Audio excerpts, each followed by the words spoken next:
Stories are for joining the past to the future. Stories are for those late hours in the night when you can't remember how you got from where you were to where you are. Stories are for eternity, when memory is erased, when there's nothing to remember except the story. Tim O'Brien.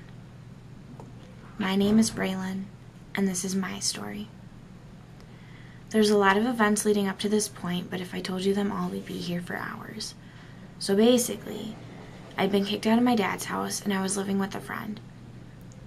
I got pregnant when I was 16, and there were 2 possible birth fathers. A lot of other things happened, but I moved in with my mom.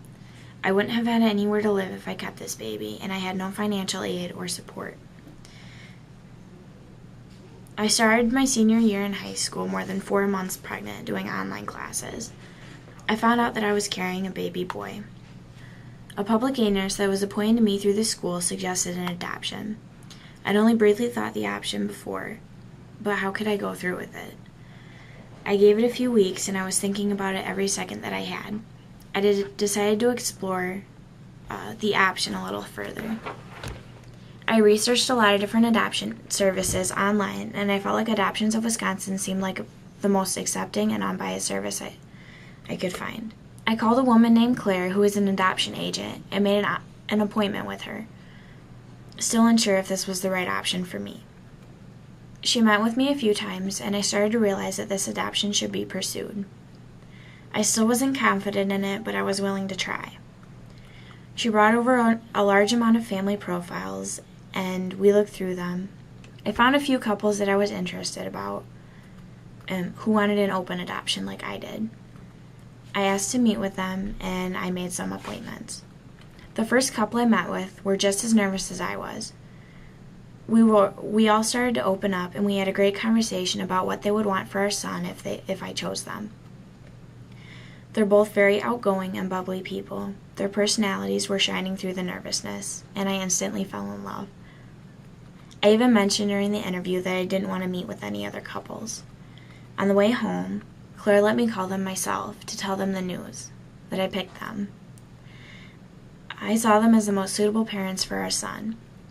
I thought that picking the right couple for my son was going to be really hard, but picking them was the easiest choice I'd ever made. We started meeting for lunches and dinners. They went to a few of my doctor appointments and invited me to their house a few times. We started to develop a friendship. I could call them whenever I needed anyone to talk to. They gave our unborn son a name. The child that I've been carrying for half a year now finally had a name. Sawyer.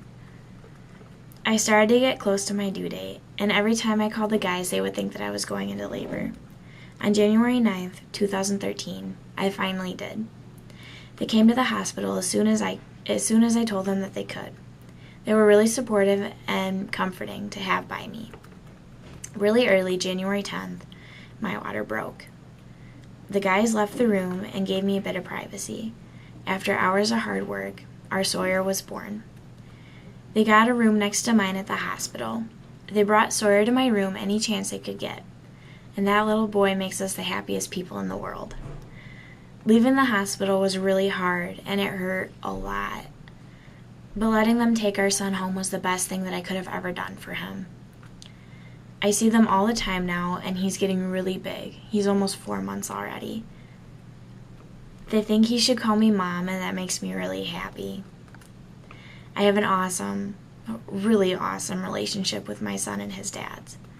Now I'm graduating high school, I got accepted to college, and I have a bright future ahead of me. Our son has a stable home, a supportive family, and an amazing story. I felt alone and scared until I met these amazing guys through Adoptions of Wisconsin. In my situation, this was the best decision that I could have ever made for our son. I wasn't ready to raise a child.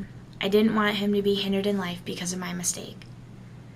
But as I learned, our mistakes can be turned into lessons, into accomplishments, and into success. All you need is courage, and you can push through any triumph in life. Sometimes we have to conquer our fears in order to succeed. I hope I helped someone.